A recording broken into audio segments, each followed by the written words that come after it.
Telangana assembly సమావేశాలు జరుగుతున్నాయి. ఇప్పుడు ఆ లైవ్ చూద్దాం. దీని సంపూర్ణమైన మద్దతు ఇవ్వాల్సిన ఏడు రాకుండాట రేపు నల్గొండ పోతారట. అదే చెప్పాల్సింది ఇక్కడ, చెప్పాల్సింది దగ్గర వదిలేసి ఏడు బయటకు పోతా అంటే ఎట్లండి? ఇక్కడ రావాలని రెండో అంశం.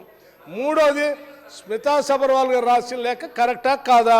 వారు రాశారు, మీరు ఒప్పుకోండి, దాన్ని పొరపాటు అయిందని చెప్పండి, మొత్తం అయిపోతుంది. అంతేగాని పొద్దాక మీరు ఏదో పోతిరెడ్డిపాడు గురించి అవి గురించి డెఫినెట్గా మాట్లాడదాం. పోతిరెడ్డిపాడు ఎప్పుడు స్టార్ట్ అయింది, ఎవరు మొదలుపెట్టారు, ఎందుకు మొదలుపెట్టారు, ఆ అంశాలని షార్ట్ డిస్కషన్ తీసుకు ఇప్పుడు తీర్మానానికి మద్దతు ఇస్తున్నారు లేదో చెప్పి ముగించమని చెప్పండి అండి. ప్లీజ్ హరీష్ రావు గారు 5 నిమిషాలల్లో కంప్లీట్ చేయండి. లేకపోతే మీరు సీనియర్ శాసనసభ్యులు, గౌరవ శాసనసభ్యులు, నేను మైక్ కట్ చేస్తే మంచిగా ఉండదు. మీరు 5 నిమిషాల్లో కన్క్లూడ్ చేయండి ప్లీజ్.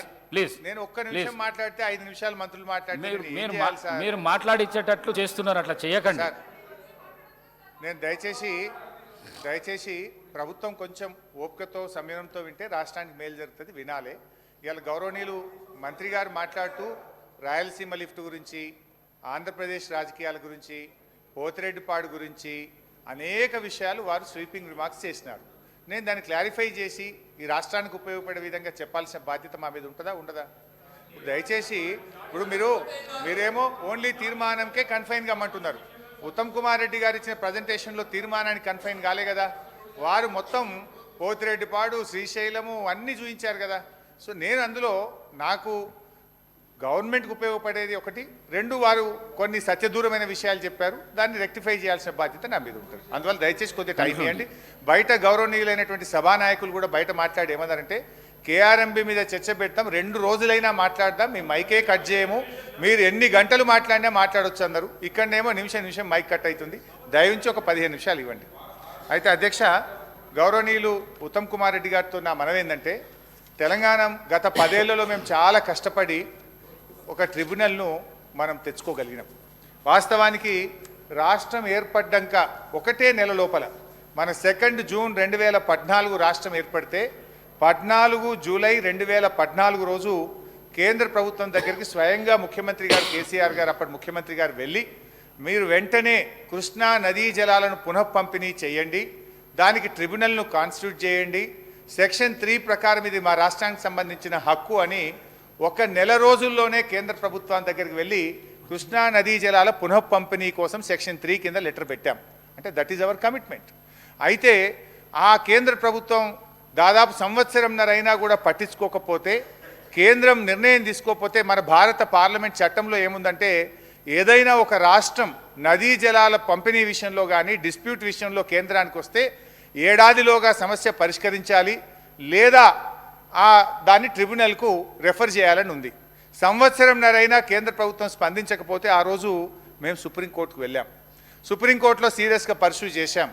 తర్వాత 2వ అపెక్స్ కమిటీ మీటింగ్లో మా షెకావత్ మంత్రి గారి దగ్గర కూడా గట్టిగా కేసీఆర్ గారు వాదిస్తే, మీరు సుప్రీంకోర్టు కేసు విత్డ్రా చేసుకోండి, తప్పకుండా నేను దాన్ని ట్రిబ్యునల్కు రెఫర్ చేస్తా అని చెప్పి వారు హామీ ఇచ్చారు. వారి మీద ఉండే గౌరవంతో, హామీతో సుప్రీంకోర్టులో కేసు విత్డ్రా చేసుకొని తిరిగి మళ్ళీ సెక్షన్ 3 కింద కేంద్ర ప్రభుత్వం దగ్గర పిటిషన్ పెట్టాం, కంప్లైంట్ పెట్టాం. దాని మీద సరే ఎన్ని ఉత్తర ప్రత్యుత్తరాలు జరిగినాయి, ఎన్నిసార్లు కష్టపడ్డం అనేది ఇందులో దాదాపు 35-40 లెటర్లు కేంద్ర ప్రభుత్వానికి కృష్ణా నదీ జలాల్లో ప్రాజెక్టుల వారీగా నీటి కేటాయింపులు చేయాలి, అది జరగాలంటే సెక్షన్ 3 కింద ట్రిబ్యునల్కు రెఫర్ కావాలి.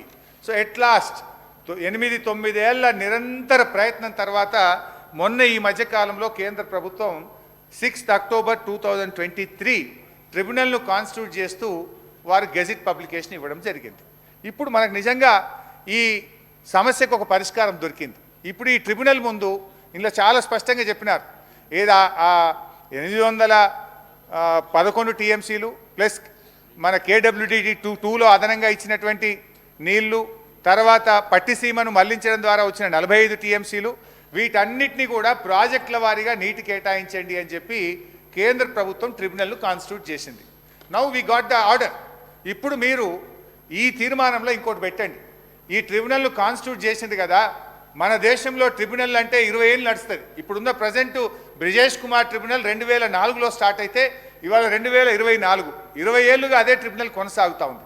My request through you sir to the government, ఇప్పుడు ఈ తీర్మానంలో ఏం పెట్టండి అంటే ట్రిబ్యునల్ కాన్స్టిట్యూట్ చేశారు, ఇప్పుడు ఈ ట్రిబ్యునల్ ద్వారా ఏ ప్రాజెక్టుకు ఎన్ని నీళ్ళ కేటాయింపులు మనకు ఇంటర్నేషనల్ లా ఉంది. ఉత్తమ్ గారు చెప్పారు, I don't want to repeat.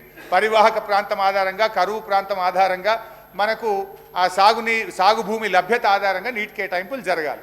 ఇప్పుడు మనం ఇందులో పెడదాం, ఈ ట్రిబ్యునల్కి ఒక స్టిపులేటెడ్ టైం, ఒక 6 నెలలు పెట్టి 6 నెలల్లోగా ప్రాజెక్టుల వారీగా నీటి కేటాయింపులు చెయ్యండి అని చెప్పి ఇదే తీర్మానంలో దాన్ని కూడా యాడ్ చేసి కేంద్ర ప్రభుత్వాన్ని పంపిస్తే మన రాష్ట్రానికి మేలు జరుగుతుంది. ఇలా రాజకీయం ఏం లేదు. ఆలస్యమైన కేంద్ర ప్రభుత్వం కష్టపడితే 9 ఏళ్ల తర్వాత ట్రిబ్యునల్ ఇచ్చింది కనుక మనకు నిజంగా ఇప్పుడు ఈ మన రాయలసీమకు ఏదైతే హక్కు లేని ప్రాంతానికి నీళ్లు తీసుకుపోతున్నారో అది ఆగాలంటే ప్రాజెక్టుల వారీగా నీటి కేటాయింపులు జరగాలి. Now we got an opportunity. Tribunal constitute అయింది. ఇప్పుడు దానికి టైం ఫ్రేమ్ పెట్టి నీళ్లు ప్రాజెక్టుల వారీగా కేటాయించేటట్టు చేయాలి. నంబర్ 1. నంబర్ 2, రాష్ట్ర ప్రభుత్వం కూడా మంచి మెరుగైనటువంటి వాదనలు వినిపించగలిగితే డెఫినెట్గా మన నీటి కేటాయింపులు పెరిగే అవకాశం ఉంది. ఈ తీర్మానంలో దీన్ని పొందుపరచడానికి ప్రభుత్వం ముందుకు రావాలని కోరుతా ఉన్నా. నంబర్ 1. నంబర్ 2 అధ్యక్ష, రాయలసీమ లిఫ్ట్ ఇరిగేషన్ గురించి కూడా గౌరవనీయులైనటువంటి మంత్రి గారు కొన్ని స్వీపింగ్ రిమార్క్స్ చేశారు. దయచేసి నేను కోరేది ఒకటే ఏంటంటే, ఒక ఆయన అంటాడు పంచభక్ష పరిమాణాలు పెట్టిందని. నేనేం చెప్తా ఉన్నాను సార్ అధ్యక్ష, will have a short discussion. మీరు ఇంత కావాలంటే తీర్మానం పైన మీరు ఒక అభిప్రాయం తెలియజేశారు. మీరు ఇచ్చిన సలహా ఇంతకుముందు ట్రిబ్యునల్ విషయంలో చెప్పాం. స్పష్టంగా ఇప్పుడు ప్రభుత్వం తన సొంత అభిప్రాయాలను చెప్పలేదు. గౌరవ మంత్రి గారు వాస్తవాలు చూపించారు. మీరు చేసిన తప్పిదాలను సరిచేయడానికి మేము తీర్మానం పెట్టాం. మీరు మద్దతు ఇస్తారా లేదా స్పష్టంగా మరోసారి చెప్పండి. తీర్మానం లేదు వదిలేద్దామంటే ఊరుకుందాము, మీరు ఊరుకోండి. ఈరోజు మంత్రి గారు పెట్టిన తీర్మానానికి చెప్పమంటే సార్ మళ్ళా తిరిగి సబ్జెక్ట్కి వెళ్తా ఉన్నారు sir. With your permission sir, we are open for any short discussion. మీరు ఎక్స్టెండ్ చేయండి. షార్ట్ డిస్కషన్ విషయంలో కృష్ణా నది జలాలపై కానీ గోదావరి నది జలాలపై సంపూర్ణంగా మాట్లాడదాం సార్. ఈరోజు హరీష్ రావు గారిని కోరుతా ఉన్నాను, తీర్మానం వరకు మీరు లిమిట్ అయి దాని విషయంలో మీరు చెప్పిన అభిప్రాయాలను కూడా దృష్టిలో పెట్టుకునే ముందుకు నడుద్దాం. శ్రీధర్ బాబు గారు, మీరు ఓన్లీ తీర్మానం పెట్టుంటే మేము అడిగే లిమిట్ అయ్యేవాళ్ళం. మీరు తీర్మానం పెడుతూ ప్రజెంటేషన్ పెట్టి మా మీద స్వీపింగ్ రిమార్క్స్ చేసినారు. సో మీరు మీరు మీరు అన్ని విషయాలు ఆంధ్రప్రదేశ్ అసెంబ్లీని కూడా తెచ్చి చూపించారు. మరి దాన్ని మేము మాట్లాడకపోతే ఎట్లయితే సార్? సో అధ్యక్ష, రెండవది అధ్యక్ష, రాయలసీమ లిఫ్ట్ ఇరిగేషన్ స్కీమ్ గురించి గౌరవనీయులు మాట్లాడారు. అధ్యక్ష, కేసీఆర్ గారు ఆయన ప్రాణం పోయినా పర్వాలేదు కానీ తెలంగాణ రాష్ట్ర ప్రయోజనాలు దెబ్బతింటే అంగీకరించే ప్రశ్నే ఉత్పన్నం కాదు. వారు చెప్పింది ఆ రోజు ప్రతి సంవత్సరం 2000 టీఎంసీలు సముద్రంలో కలుస్తూ ఉన్నాయి. సముద్రంలో కలిసే గోదావరి నీళ్లు మీరు తీసుకుపోవడానికి సహకరిస్తామని చెప్పారు. అంతే తప్ప మన రాష్ట్ర ప్రయోజనాలను దెబ్బతీస్తే ఒక్క చుక్క నీళ్లు మన రాష్ట్ర హక్కును వదులుకోనో చెప్పినటువంటి సందర్భం లేదు.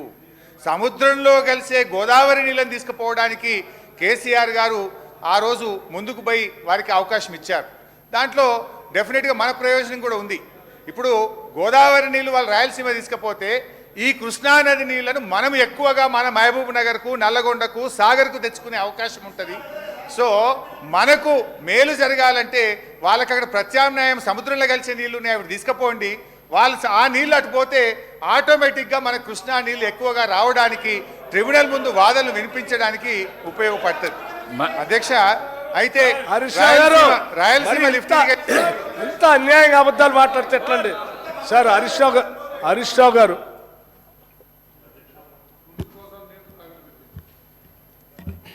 అధ్యక్ష నమస్కారం. హరీష్ రావు గారు చెప్పేది గోదావరి జలాలు శ్రీశైలంలో మన భూభాగంలో ఉన్నాయి అధ్యక్ష. అడు 92,000 క్యూసెక్లకి రాయలసీమ లిఫ్ట్ ఇరిగేషన్ పెట్టి ఫ్లడ్ లైట్స్ తోటి లాస్ట్ 5 ఇయర్స్లో వాళ్ళు ఎన్ని కోట్ల రూపాయలు పనిచేశారు, ఎన్ని రోజులు పనిచేశారు. మనం స్టేలు తెచ్చుకున్నా, మన ప్రభుత్వం అభ్యంతరాలు చెప్పినా కూడా ఆంధ్రప్రదేశ్ ప్రభుత్వం పని జరుగుతూ ఉంటే గోదావరి జలాలు తీసుకోవటానికి మేము ఒప్పుకున్నామని చెప్పేటటువంటి మాట అర్ధరహితం. ఇప్పటికీ ఆత్మవంచన చేసుకోవద్దు. సముద్రంలో కలిసే మాట వాస్తవం. మనం గోదావరి మీద కొట్టేటటువంటి పోలవరంలో వాళ్ళు 80 టీఎంసీ డైవర్షన్లో మనకు వచ్చే 45 టీఎంసీ కూడా మనకు రాలేదు. తర్వాత రాయలసీమ లిఫ్ట్ ఇరిగేషన్ 92,000 క్యూసెక్లకి పనులు జరుగుతుంటే కూడా 5 సంవత్సరాలుగా మనం గోదావరి జలాలకు ఒప్పుకున్నామని అంటే మన దగ్గర మీటింగ్ జరిగిన తర్వాతనే పనులు మొదలుపెట్టారు, టెండర్లు పిలిచారు, మనం మాట్లాడలేదు. గత 5 సంవత్సరాల్లోనే రాయలసీమ లిఫ్ట్ ఇరిగేషన్ కానీ, అంతకుముందు 5 సంవత్సరాల్లో ముచ్చుమరి కానీ మల్యాలు కానీ జరిగినాయి. దానికి మనం కృష్ణా జలాలు ఆంధ్రప్రదేశ్కి పోతా ఉంటే మాట్లాడలేనటువంటి మనం మళ్ళీ గోదావరి జలాలకు ఒప్పుకున్నా ఉంటే గోదావరి జలాలు శ్రీశైలానికి వచ్చేది ఎప్పుడు, శ్రీశైలం నుంచి రాయలసీమ లిఫ్ట్ ఇరిగేషన్కి పోయేది ఎప్పుడు, వాళ్ళు టెండర్ పిలిచింది ఎప్పుడు, వాళ్ళు పనులు చేసింది ఎప్పుడు, ఎన్ని కోట్లు ఖర్చు పెట్టారు, ఫ్లడ్ లైట్స్ తోటి రేయం బౌళ్ళు పని జరుగుతూ ఉంటే ఆంధ్రప్రదేశ్లో మనం మాట్లాడలేదు గత 5 సంవత్సరాల్లో. దాని గురించి మళ్ళీ గోదావరి జలాల్ని పోలవరంలోనే వచ్చే 45 టీఎంసీఏ మనం తీసుకోలేకపోయినప్పుడు రేపు ఊహించినటువంటి మన గోదావరి జలాలు శ్రీశైలం ద్వారా వాళ్ళు తీసుకెళ్తా ఉంటే మనం మాట్లాడుకుంటుంటే మంచిది కాదు. అందుకనే ఇప్పుడు ప్రభుత్వం రేవంత్ రెడ్డి గారి అధ్యక్షతన ఈరోజు తీర్మానం పెట్టింది. ఎందుకు? తెలంగాణ నీళ్ల కోసమే పుట్టింది కాబట్టి, మనం నీళ్ల కోసమే పోరాటం చేశాం కాబట్టి, కాంగ్రెస్ ప్రభుత్వమే నీళ్ల కోసమే ఇచ్చింది కాబట్టి, ఆ నీళ్లను ఇప్పుడైనా సరే సమర్థవంతంగా వాడుకునేదానికి ప్రయత్నం చేయాలని చెప్పి ఈ ప్రభుత్వం అడుగుతూ ఉంటే గతంలో జరిగినటువంటి వాటిని మళ్ళీ తవ్వుకొని ఈ రాష్ట్రానికి ఇంకా అన్యాయం చేసేటటువంటి పరిస్థితి మంచిది కాదు అని చెప్పి గౌరవ సభ్యులకి మనం చేస్తున్న అధ్యక్షుడు. హరీష్ రావు గారు, మీరు 2 minutesలో కంప్లీట్ చేయండి దయచేసి. Please please please. మీరు మీరు మీరు డివియేషన్ అవుతున్నారు, డివియేషన్ చేస్తున్నారు, డివియేషన్ అవుతున్నారు. మంత్రులు వేస్తా ఉంటే ఏం చేయమంటారు sir? Please sir, Rayalaseema lift irrigation scheme గురించి సార్, ఇప్పుడు ఇది జీవో వచ్చింది 5/5/2020 అధ్యక్ష. కానీ జీవో రావడానికంటే ముందే పత్రికల్లో వార్తలు వస్తే మనము తెలంగాణ ప్రభుత్వం తరఫున 29 జనవరి 2020 నాడే ఇట్లాంటి ప్రాజెక్టులు వాళ్ళు కంటెంప్లేట్ చేసే విధంగా మాకు వార్తలు వస్తూ ఉన్నాయి. దీన్ని ఆపండి అని ఆ ప్రభుత్వం జీవో ఇవ్వడానికంటే ముందే మనము కేంద్ర ప్రభుత్వానికి కేఆర్ఎంబికి కంప్లైంట్ కూడా చేయడం జరిగింది అధ్యక్ష. ఆ తర్వాత అధ్యక్ష, ఈ రాయలసీమ లిఫ్ట్ ఇరిగేషన్ స్కీమ్ మీద అనేక ప్రయత్నాలు, దాన్ని ఆపడం కోసం రాష్ట్ర ప్రభుత్వంగా మనం అనేక ప్రయత్నాలు చేశాం అధ్యక్ష. అయితే అధ్యక్ష, ఆ ప్రభుత్వం 5/5/2020 నాడు జీవో ఇస్తే కరెక్ట్గా వారం రోజుల లోపల, అంటే 7వ రోజు 12/5/2020 నాడు ఈ రకంగా ఈ ఆంధ్రప్రదేశ్ ప్రభుత్వం జీవో ఇచ్చింది. దీన్ని వెంటనే ఆపాలే, ఇది ఇల్లీగల్ ప్రాజెక్ట్ అని చెప్పి 12/5/2020 నాడు మన రాష్ట్ర special CS irrigation KRMB chairman గారికి లేఖ రాసి దీన్ని ఆపాలని చెప్పడం జరిగింది అధ్యక్ష. ఆ తర్వాత అధ్యక్ష, గౌరవనీయులు అప్పటి మన ముఖ్యమంత్రి కేసీఆర్ గారు కేంద్ర మంత్రి గజేంద్ర సింగ్ షెకావత్ గారికి 2 అక్టోబర్ 2020 లేఖ రాయడం జరిగింది అధ్యక్ష. The illegal Pothireddypadu head regulator project and it's unauthorised expansion by Andhra Pradesh which will irreversibly compromise the interests and rights of Telangana. Adhyaksha, though the Rayalaseema lift irrigation scheme was never sanctioned by any... Speaker sir, the then Chief Minister was aware of the tendering process dates of Rayalaseema lift irrigation scheme because the ENC here has written a letter to KRMB. During the tendering process, both the chief ministers were invited by the central government for a video conference call. For a video conference call. The Telangana chief minister found it convenient not to attend the meeting and asked for a postponement till after the tendering process is over. Ipudu Harish Rao garu, Speaker sir, ఇది Rayalaseema lift irrigation scheme tender నడిచేటప్పుడు ఆనాటి తెలంగాణ ముఖ్యమంత్రి గారికి ఆ tendering పీరియడ్లోనే Delhi నుంచి ministry of water resources ఆహ్వానం పంపించింది. Video call, ఎవరు ఎటు ఫోన్ అవసరం లేదు, ఇంటి నుంచి మాట్లాడాలి. ఇక్కడి చీఫ్ సెక్రటరీ గారు లేఖ రాశారు, ఈరోజు మాకు సూటబుల్ లేదు, మాకు ఇంకో after tender process over. Okay, no 1 second.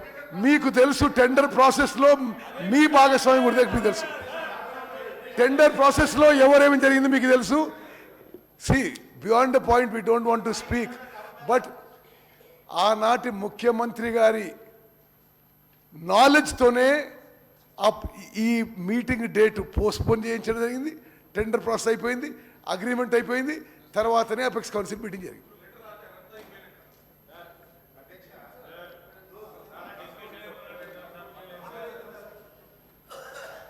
Speaker sir, ఇప్పుడు ఉత్తమ్ కుమార్ రెడ్డి గారు ఏంటంటే ఏదో ఒక రకంగా మాకు బురద జల్లేటువంటి ఒక తాపత్రయంతో వారు మాట్లాడుతున్నట్టు కనబడతా ఉంది. అధ్యక్ష, మా కమిట్మెంట్ ఏందనేది కేసీఆర్ గారు స్వయంగా కేంద్ర జలశక్తి మంత్రికి రాసిన లెటర్ అధ్యక్ష. తో రాయలసీమ లిఫ్ట్ ఇరిగేషన్ ఇది దానికంటే ముందే 2 అక్టోబర్ 2020 అధ్యక్ష, Andhra Pradesh has proposed lift 3 TMC per day from the bottom of Srisailam reservoir and transport it to the Pennar and adjoining basins via GO number 23. Andhra Pradesh has gone ahead with finalization of tenders for that work despite of our strong objections and the orders given by KRMB not to proceed with the project. It has also issued additional administrative sanction amounting to approximately 24,000 crores. In these circumstances, we would like to request you to kindly direct Andhra Pradesh government to immediately stop these diversions, as in addition is being illegal. They will also severely detrimental to projects sanctioned to the Telangana region by the erstwhile combined state. Government of India must take immediate and effective action to stop further diversion of Krishna water through Potireddipadu. ఇంత స్పష్టంగా కేసీఆర్ గారు దీన్ని ఆపండి అని చెప్పి కేంద్ర జలశక్తి మంత్రి గారికి రాసిన లేఖ అధ్యక్ష. అంతేకాకుండా అధ్యక్ష, ఆ తర్వాత జరిగినటువంటి అపెక్స్ కమిటీ మీటింగ్లో కూడా ఎంత స్పష్టంగా ఈ ప్రాజెక్ట్ని అపోజ్ చేశారో కూడా ఒకసారి అపెక్స్ కమిటీ మీటింగ్ మినిట్స్ కూడా చదివి వినిపిస్తాను అధ్యక్ష. In May 2020, AP started Rayalaseema lift irrigation and Potireddipadu expansion on River Krishna, for which Telangana has objected. He also stated that... sir ఈ రెండో ఉన్నాయి ఉత్తమ్ కుమార్ రెడ్డి గారు చెప్పింది చాలా స్పష్టంగా చెప్పారు అధ్యక్ష. ఎంత స్పష్టంగా చెప్పారంటే రాయలసీమ లిఫ్ట్ ఇరిగేషన్ సంబంధించి టెండర్లు పిలిచేటువంటి టైంలోనే ఆ టెండర్ డేట్ అయిపోయేంతవరకు అపెక్స్ కమిటీ మీటింగ్ పోకుండా కన్వీనియంట్గా ఉండటం కోసం వారు ఒక లేఖ రాశారు అధ్యక్ష. ఆ లేఖ ఆనాటి చీఫ్ సెక్రటరీ గారు సోమేష్ కుమార్ గారు dated 30/7/2020 with reference to your letter under reference cited, I have briefed the Chief Minister. The Honorable Chief Minister has expressed his inconvenience to attend the proposed second meeting of the Apex Council on 5/8/2020 due to prior commitments. It is therefore requested to kindly convene the meeting after 20th August 2020.